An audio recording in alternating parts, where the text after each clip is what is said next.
Genetic evidence indicates that the majority of DNA lineages in the current Icelandic population can be linked back to the initial settlement of Iceland. Because of their small initial population and historical tendency to remain isolated, Icelanders are commonly regarded as genetically homogeneous in comparison to other European populations because there has been minimal immigration since this first settlement. Surprisingly, Icelanders possess a remarkably elevated proportion of Denisovan genetic ancestry. Approximately 3.3% of the archaic DNA found in the current Icelandic genome can be traced back to the Denisovans. This significant percentage suggests the presence of a Western Eurasian population of Denisovans that interbred with Neanderthals. Archaic introgression from Neanderthals into modern humans originates from a specific group of Neanderthals that are linked to the ones that lived in Vindija Cave in Croatia. The Denisovans, also known as Denisova hominins, were an extinct species or subspecies of archaic humans who inhabited various regions of Asia throughout the Lower and Middle Paleolithic periods. Based on existing evidence, they existed from around 285,000 to 25,000 years ago. Denisovans are primarily identified through a limited number of physical remains. As a result, the majority of our knowledge about them is derived from DNA evidence. An official species name has not been created yet due to the lack of comprehensive fossil evidence.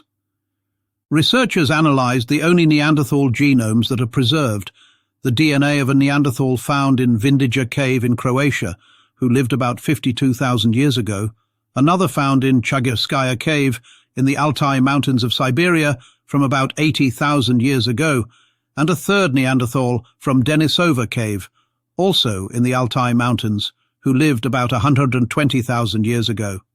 Geneticists compared these three genomes with that of 2,000 modern Homo sapiens to calculate how much genetic material was passed on to Neanderthals and when it happened. Researchers found that Neanderthal genes in modern humans most closely matched that of the ones who lived in Croatia. The new study found that Icelanders have around 2% Neanderthal DNA.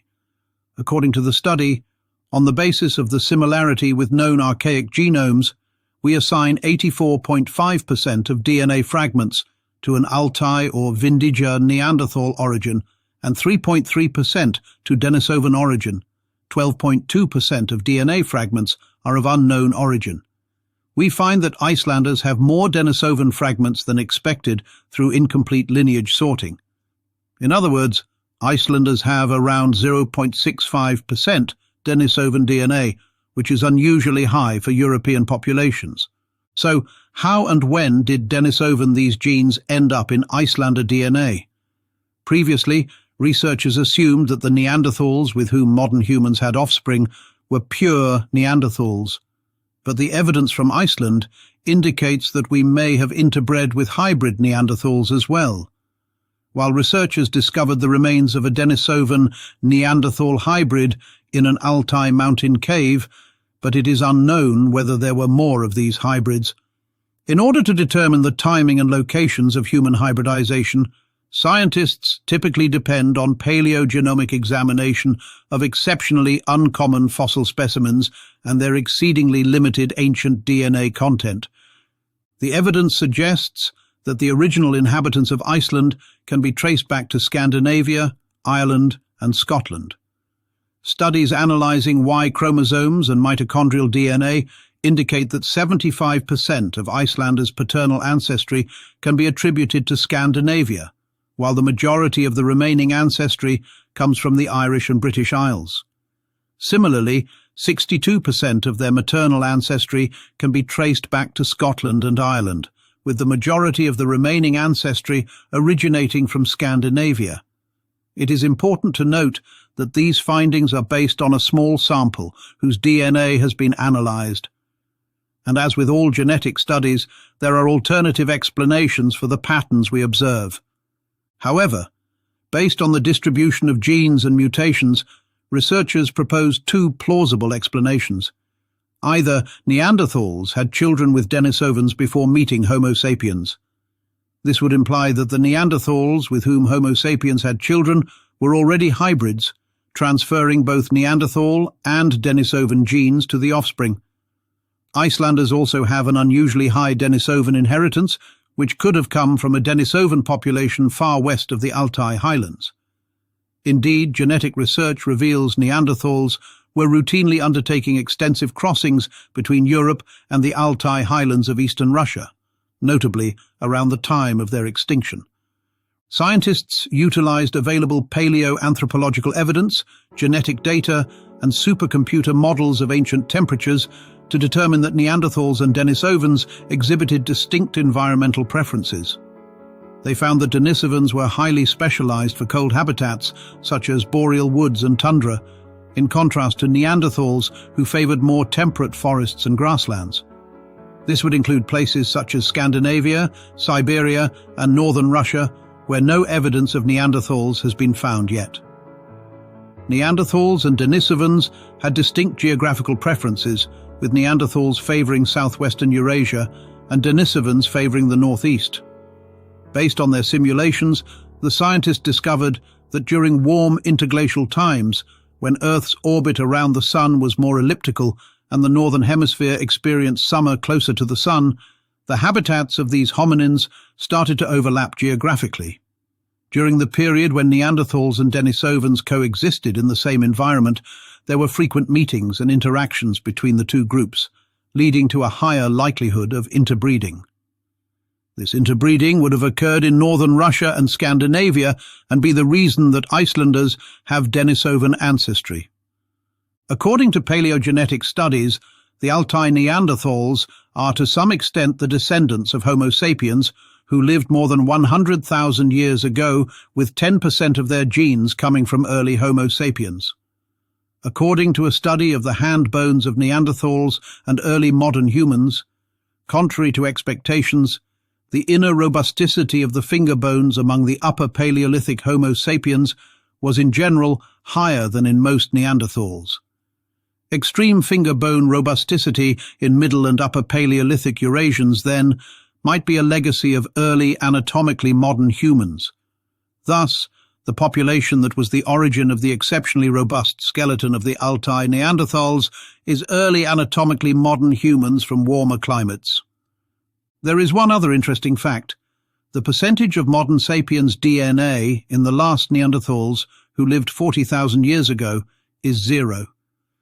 When you are searching for ancient DNA from 40,000 to 45,000 years ago, all these early sapiens have recent Neanderthal DNA, and that's why we have Neanderthal DNA today.